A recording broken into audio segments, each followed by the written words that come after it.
हरे कृष्णा हरे कृष्णा कृष्णा कृष्णा हरे हरे हरे राम राम राम हरे हरे हरे कृष्णा कृष्णा कृष्णा हरे हरे हरे राम राम राम हरे हरे।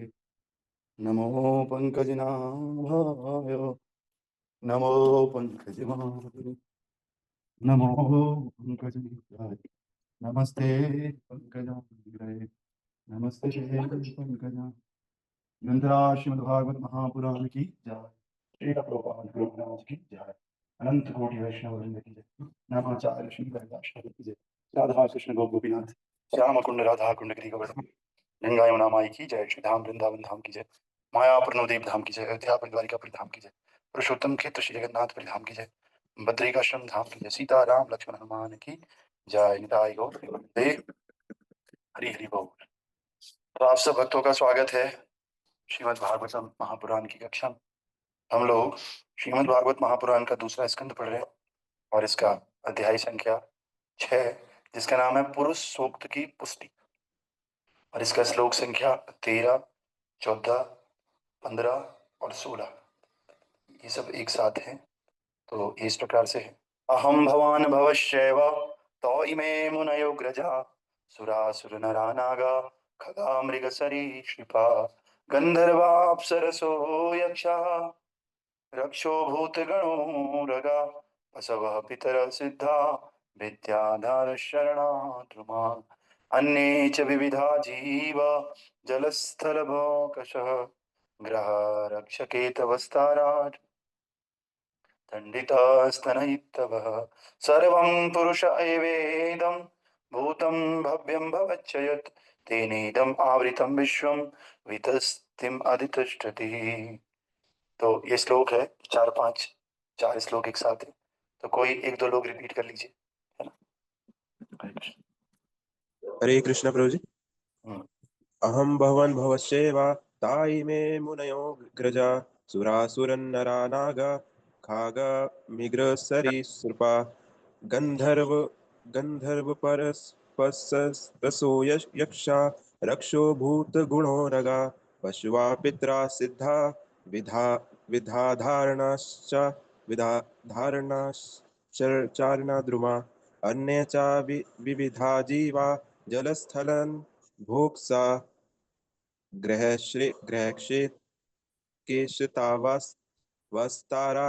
स्तंडित स्तन्ये तन्वा सर्वा पुरुष एवेदं भूतं भव्यं भवस्य यत् तेनेदमावृतं विश्वं विसित हरि बोल। तो कल हमने देखा कि भगवान कह रहे हैं कि जो धर्म के सिद्धांत हैं, जो मेरा तुम्हारा चारों कुमारों का, इन सब का जो निवास स्थान है वो वास्तव में भगवान का हृदय है। और चेतना और दिव्य स्थान अगर कहीं पर मिलता है, ज्ञान असल में कहीं पर मिलता है, चेतना कहीं पर अगर मिलती है, तो उनका स्रोत और उनका स्थान भगवान का शरीर है। हमने देखा था जब ब्रह्मा जी की रात्रि होती है ना, उस समय सारे जीव भगवान के शरीर के अंदर चले जाते हैं। फिर दूसरे दिन दोबारा दोबारा से दिन होता है ब्रह्मा जी का, तो दोबारा से क्रिएशन होता है और फिर से सब लोग जीव अपने अपने कर्मानुसार अलग अलग शरीरों में चले जाते हैं, है ना। तो आइए, आज का जो श्लोक है इसका अर्थ इस प्रकार से। मुझसे लेकर तुम तथा भव। मुझसे का मतलब है ब्रह्मा जी खुद को कह रहे हैं। ब्रह्मा जी कह रहे हैं मुझसे लेकर तुम यानी कि नारद जी तथा भव। भव का मतलब होता है शिव जी, है ना।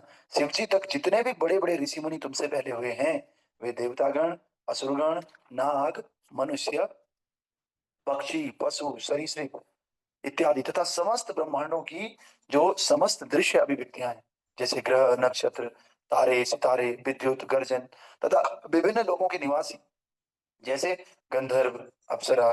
एक मिनट, हरे कृष्ण थोड़ा ऐसे। तो गंधर्व, अप्सरा, यक्ष, राक्षस, भूतगण, पशु, पितर, सिद्ध, विद्याचरण। एक्चुअली जो ये चार श्लोक हैं इनमें सब इनके नाम लिखे हुए हैं ना।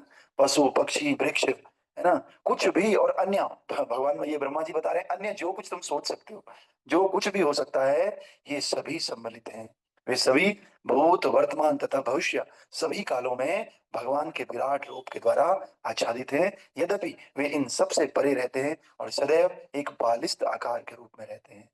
तो क्या कह रहे हैं कि कोई भी चीज तुम्हें दिख रही है, जो भी तुम सोच सकते हो, वो सारी चीजें भगवान के शरीर से आच्छादित है। उनके शरीर के बाहर कुछ हो सकता नहीं, है ना, जिस दिव्य शरीर की बात की जा रही है ना। तात्पर्य भाई अर्चनीय वंदनीय प्रातः स्मरणीय जगत गुरु शिल प्रभुपाद जी द्वारा शिल प्रभुपाद की जय। एक और बात भी कह रहे हैं कि इन सब के बावजूद भी यद्यपि वे इन सब से परे रहते हैं। परे रहते का मतलब क्या है? जैसे कोई मेरे हाथ पे बर्फ का गोला रख दे, तो थोड़ी देर बाद मुझे उसमें ठंड का अनुभव होगा और मैं बेचैन हो जाऊंगा, परेशान हो जाऊंगा, मुझे उससे फर्क पड़ेगा। लेकिन भगवान इन सब चीजों से परे रहते हैं, यानी कि उनको कोई डायरेक्ट इफेक्ट नहीं होता है भगवान के शरीर में, है ना। तो आइए तात्पर्य बाह्य अर्चनीय वंदनीय प्रातस्मरणीय जगत गुरु प्रभुपाद द्वारा शिल प्रभुपाद की जय। पूर्ण पुरुषोत्तम भगवान अपनी आंशिक अभिव्यक्ति द्वारा परमात्मा के रूप में 9 इंच से अधिक माप के नहीं होते है ना। तो वे अपनी योग माया से विराट रूप में विस्तार करते हैं, जिसमें चराचर जीवों की विभिन्न किस्मों के रूप में व्यक्त जैविक तथा अजैविक सारी वस्तुएं आ जाती। अतः ब्रह्मांड की व्यक्त किस्में भगवान से भिन्न नहीं होती। जिस प्रकार विभिन्न रूप रंग के सुनहरे आभूषण स्वर्ण की मूल राशि से भिन्न नहीं होते, है ना। दूसरे शब्दों में भगवान वे परम पुरुष हैं जो सृष्टि के भीतर प्रत्येक वस्तु पर नियंत्रण रखते हैं और फिर भी वे समस्त व्यक्त भौतिक सृष्टि से भिन्न पृथक परम सत्ता बनाए रखते हैं। ये इस तरह से हो गया जैसे जेलर होता है, जेल की सारी क्रियाओं में होते हैं, लेकिन फिर भी जेल के अलावा उनकी एक सत्ता होती है ना। वो कैदियों के साथ मिक्स नहीं हो जाते, उनको कैदियों जैसे दंड नहीं भोगना पड़ता। उसी प्रकार से प्रभु हैं, प्रभु इस संसार में रहते हैं, सब कुछ मैनेज करते हैं, सब करते हैं, लेकिन इस संसार की जो भौतिकता है उसमें प्रभु इंक्लूड नहीं होते हैं। भगवान गीता में कहते हैं न मैं लिप्यते, मैं लिप्त नहीं होता हूँ, है ना। जैसे हम जिस माहौल में जाएंगे उसी में लिप्त हो जाएंगे धीरे धीरे, लेकिन भगवान कमल की तरह रहते हैं, है ना। कमल में जब पानी गिर जाता है तो कमल प्रभावित नहीं होता उससे, वो पानी कमल को गीला नहीं करता। ऐसे ही भगवान इस संसार में रहते हुए भी अछूते रहते हैं संसार से, है ना। तो इसीलिए श्रीमद् भगवत गीता में उन्हें योगेश्वर कहा गया है। यत्र योगेश्वर है कृष्ण, यत्र पार्थ धनुर्धरा, है ना। भगवान को योगेश्वर कहा गया। योगी असली वो है जो क्या करता है, भौतिकता में रहते हुए भी उसमें उसका स्पर्श नहीं होता, वो योगी है। इसलिए भगवान सबसे बड़े योगी हैं, योगियों के ईश्वर हैं, योगेश्वर है। प्रत्येक वस्तु भगवान से कृष्ण की शक्ति पर निर्भर है, फिर भी वे ऐसे सभी रूपों में पृथक और परे रहते हैं। ऋग्वेद के पुरुष सूक्त में भी इसकी पुष्टि हुई है। एक ही साथ एकता तथा विभिन्नता के इस दार्शनिक सत्य का प्रतिपादन भगवान चैतन्य महाप्रभु ने किया था और यह अचिंत्य भेदाभेद तत्व कहलाता है। भगवान संसार में है भी, भगवान संसार में नहीं भी है। कैसे? क्योंकि सब कुछ वे मैनेज कर रहे हैं अपनी शक्तियों के माध्यम से, है ना। कैसे नहीं है? क्योंकि वो लिप्त होते नहीं है ना, इसलिए वो नहीं है ना। ब्रह्मा, नारद तथा अन्य सभी एक ही समय भगवान के साथ एक तथा उनसे पृथक भी हैं। हम सभी उनके साथ उसी प्रकार एक हैं जिस प्रकार सोने के आभूषण गुण में स्वर्ण राशि के समान होते हैं, लेकिन सोने का कोई भी एक आभूषण मात्रा में स्वर्ण राशि के तुल्य नहीं होता है ना। लेकिन ये स्वर्ण राशि कभी समाप्त नहीं होती। स्वर्ण राशि मतलब सोने का बड़ा सा खान भंडार, जिसमें सोना कभी खत्म ही नहीं होता।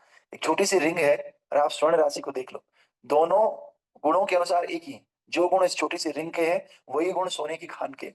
लेकिन सोने की खान कभी खत्म होती नहीं, लेकिन ये रिंग अभी इधर उधर हो जाए तो गायब हो गई, तुरंत खत्म हो सकती है ना। तो इस प्रकार से हम भी, हमारे गुण भगवान से मैच करते हैं, लेकिन मात्रा में भगवान बहुत बड़े, इतने बड़े कल्पना भी नहीं कर सकते।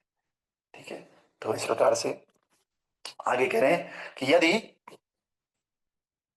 ये स्वर्ण राशि कभी समाप्त नहीं होती, चाहे उससे असंख्य आभूषण क्यों न बनाए जाए, क्योंकि ये राशि पूर्ण है।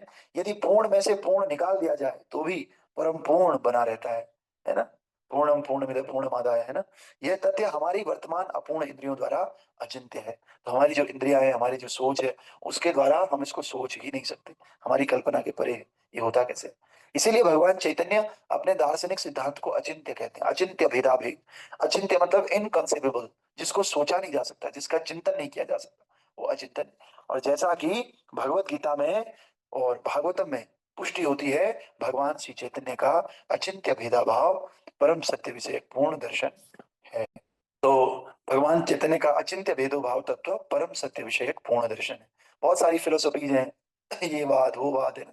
लेकिन कोई बोले कि आपके जो ये फिलोसफी है इसमें क्या अंतर है, अंतर है, सारी थ्योरियाँ भी अच्छी हैं, सही होंगी, लेकिन जो ये थ्योरी है अचिंत्य भेदाभेद, ये पूर्ण दर्शन है, कंप्लीट फिलॉसफी, है ना? तो इस प्रकार से तो कल हम पढ़ेंगे कि आगे सूर्य देव क्या करते हैं, है ना? किस प्रकार से प्रकाश को इस संसार में भेजते हैं और ऐसे ही परम नियंता भगवान श्री कृष्ण के विषय में बहुत सारी चीज़ें कैसे उस जगत में रहते हैं, ये हम चर्चा करेंगे कल।